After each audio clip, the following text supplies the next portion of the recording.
O caso Isabela Nardoni completa 10 anos amanhã e uma investigação paralela de um jornalista aponta novidades surpreendentes que diz ter descoberto o inacreditável nesta história. Veja a reportagem especial de hoje.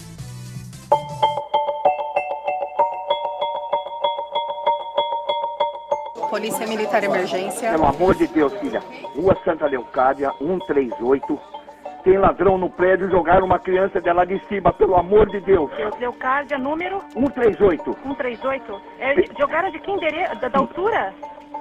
Do 6º andar, pelo amor de Deus, jogaram a criança dela de cima. Naquela noite de 29 de março de 2008, moradores do edifício London se depararam com o corpo de Isabela Nardoni, de 5 anos, caído neste gramado. Quando o resgate chegou, Isabela ainda respirava, mas morreu a caminho do hospital. Minutos antes, ela estava acompanhada do pai, Alexandre Nardoni, da madrasta Ana Carolina Jatobá e dos 2 irmãos pequenos. Essas imagens de circuito mostram a família saindo de um supermercado que fica em Guarulhos, na Grande São Paulo. Para a justiça, pai e madrasta agrediram a criança e logo depois, Alexandre jogou Isabela do 6º andar do prédio. O caso causou comoção nacional e ficou o mistério. Quem matou Isabela? O laudo apontou que a queda não foi acidental. A menina foi assassinada. Os indícios apontavam para o casal.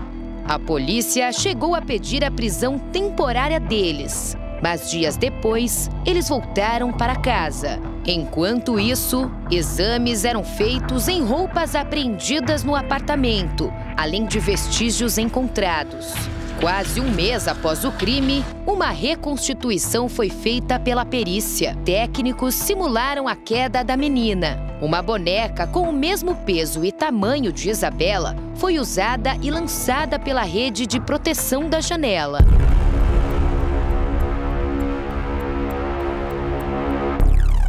Dias depois, o inquérito foi encerrado e a polícia pediu a prisão preventiva do casal. Na mesma noite, Ana Carolina Jatobá e Alexandre Nardoni se entregaram à polícia. Os 2 foram transferidos para penitenciárias do interior de São Paulo. Mesmo presos, eles nunca confessaram o crime.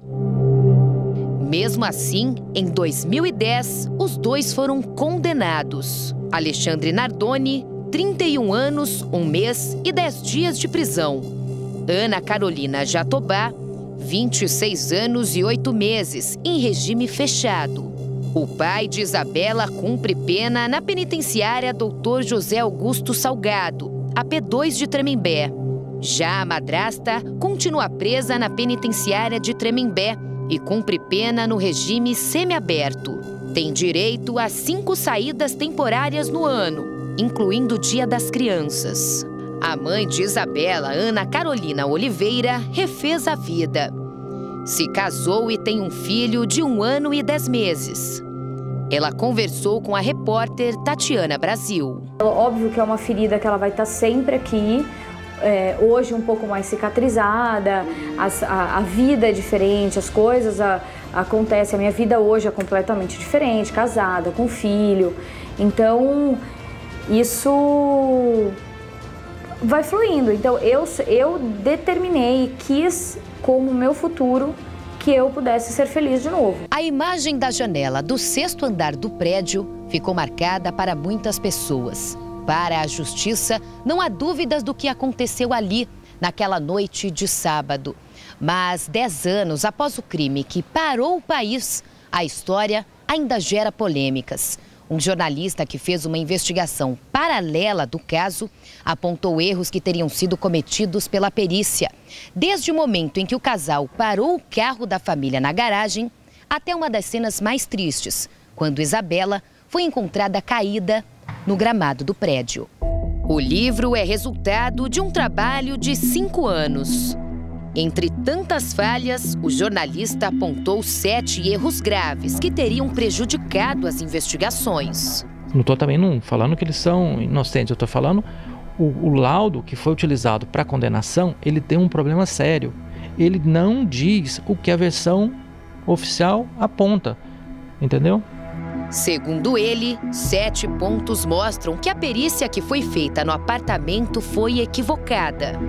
Vamos contar o passo a passo do que, segundo os peritos, aconteceu naquela noite. Em seguida, o jornalista irá apontar quais são os erros, do mais leve ao mais grave. Seguindo este vídeo, que foi divulgado na época em que foi feita a reconstituição pela Polícia Civil. De acordo com os peritos, o casal estacionou o carro na garagem. Ana Carolina Jatobá teria se irritado com Isabela e a agredido com a mão esquerda. A agressão feita com uma chave tetra ou um anel teria causado um ferimento na testa da menina. No carro, vestígios foram encontrados. Na cadeirinha usada pelo irmão mais novo, no banco do motorista e no chão do carro. Segundo o escritor, o mesmo laudo foi analisado por uma perita que constatou que o material encontrado no veículo não era sangue e não pertencia a Isabela. Eu entrevistei uma das principais especialistas em DNA do mundo, do Brasil com certeza, que é a Norma Bonaccorso. E ela me deu uma entrevista como superintendente da Polícia Científica. E eu pedi para ela analisar, porque na época que o casal foi condenado, havia uma dúvida se era sangue ou se tinha sido inconclusivo, embora a acusação sustentasse que seria sangue. A Norma Bonaccorso analisou o laudo de DNA, aliás, muito bem feito, e diz o seguinte: com 100% de certeza, não é sangue. E analisando o perfil genético do material que foi encontrado, o que é? Se não era sangue, era o quê? Era um material biológico, poderia ser catarro, poderia ser uma baba de alguma criança que estivesse ali na cadeirinha de transporte do bebê. A perícia constatou que após a madrasta causar o ferimento na criança, foi usada uma fralda de pano para estancar o sangue e que a mesma fralda teria sido colocada num balde com água e alguns produtos de limpeza, para que o casal pudesse se livrar das provas. O balde teria sido encontrado debaixo da pia, na lavanderia.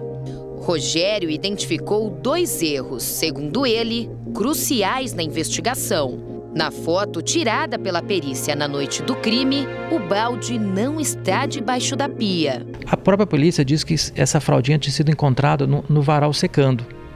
E você, vendo o vídeo, eles apontam que estava no balde, na área de serviço, debaixo de uma pia.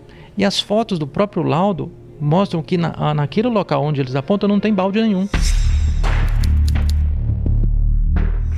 Para a perícia, Alexandre entrou no apartamento com Isabela nos braços e a menina já estaria com um ferimento na testa.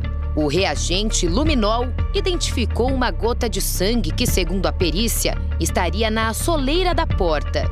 Mais um erro, segundo Rogério. Por que essa versão é importante para a acusação? Porque esse pingo só poderia ter caído com a porta aberta. Então demonstrava o quê? Que a menina já chegou ferida para dentro do apartamento. E você analisando as próprias fotos que existem no processo, esse pingo não tem pingo na soleira, não tem imagem desse pingo da soleira. O mais próximo que tem é uma reação ao Blue Star, que nem está confirmado que é sangue aquilo, que mais ou menos 1 metro distante da soleira. Então essa história, esse pingo incriminador também, ele não existe nos documentos oficiais, ele existe só na versão do filminho. No vídeo da simulação, a tábua de passar que ficava na sala estava ao lado da mesa de jantar, deixando livre o espaço pelo qual Alexandre teria passado com Isabela no colo. Já na foto tirada pela perícia naquela noite, a tábua estava do lado esquerdo de quem entra. Para ele, houve alteração na cena do crime. Nesse caso da tábua, eu conversei com os policiais e eles falaram o seguinte: só essa informação da tábua, ele seria passível de anulação de todo o laudo. Para sustentar a versão de que o pai chegou, caminhou e jogou a criança no chão, eles alteraram a tábua de lado. Ela passou da esquerda do corredor para a direita, junto à mesa. Peritos constataram que, ao ser jogada pelo pai ao lado do sofá, Isabela também foi esganada pela madrasta, no mesmo lugar. Rogério conta que o médico responsável por examinar o corpo de Isabela na época não confirma a versão. O médico legista, o principal médico legista, ele diz o seguinte: não é possível dizer quem foi, quem esganou, né? E segundo, para ele, se fosse apontar quem foi o Alexandre e não a madrasta. Foi o pai que agrediu, que apertou o pescoço e não ela. Isso sustentando que teria sido realmente uma esganadura, que até com relação a isso há dúvida. Na ilustração oficial da polícia, o rasgo da tela de proteção está do lado direito, na parte de baixo, bem diferente da foto oficial, tirada na noite do crime pelos peritos. O que a perícia fez? Ela alterou o buraco nos laudos, nos desenhos da reprodução ali que foram apresentados, de um ponto para outro. Quer dizer, para encaixar na versão que eles contaram, que também é um procedimento que acho que perícia nenhuma no mundo faria uma coisa dessa. A perita Rosângela Monteiro chegou a receber nossa equipe. Mas quando soube que a reportagem tratava dos questionamentos do livro do jornalista Rogério Pagnan, ela se negou a gravar a entrevista. O primeiro ponto considerado pelo jornalista o mais grave dos erros aconteceu bem aqui, na janela do prédio por onde Isabela teria sido jogada. A rede de proteção estava cortada quando os peritos chegaram. Eles apreenderam a camiseta usada por Alexandre naquela noite. Um exame foi feito para saber se as marcas encontradas na roupa eram compatíveis com a rede de proteção da janela, o que comprovaria que o pai se debruçou aqui para jogar a própria filha. Segundo o jornalista, os testes feitos com um homem do mesmo peso e estatura de Alexandre apontaram um erro gravíssimo. A perícia ela fez quatro testes. Os dois primeiros, o primeiro ele coloca só a cabeça para fora, o segundo é só um braço, e os desenhos que foram feitos com essas duas simulações pela perícia, o que eles fizeram? Pegaram uma janela parecida com o do quarto da vítima, na verdade o quarto era dos irmãos dela, mas para onde a menina foi jogada.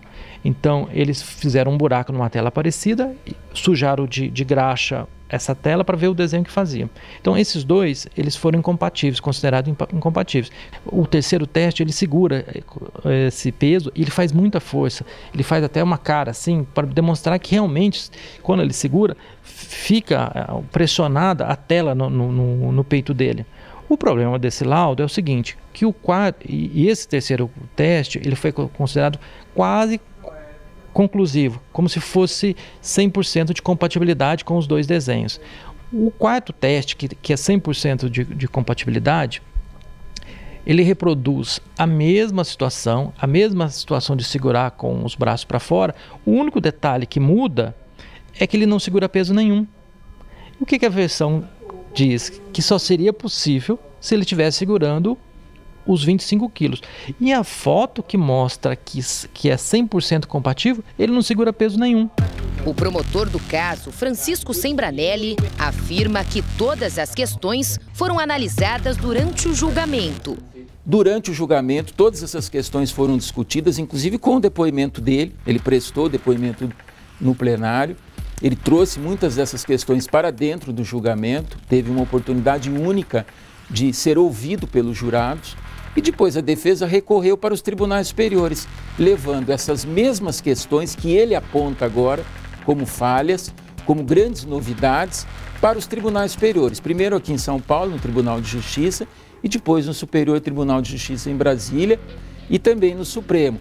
Perdeu todas as questões. A defesa perdeu todos os recursos por unanimidade. O que te levou a a ir atrás, buscar esses erros num caso tão complexo que você ficou tantos anos, cobriu na época, ficou tanto tempo até chegar a essas conclusões? Nesse caso específico, o que me levou a ir atrás, o que me levou acendeu a luz amarela que as coisas não estavam certas, foi uma declaração dada pelo próprio delegado Calixto Calil Filho durante o julgamento do casal. E o que ele disse?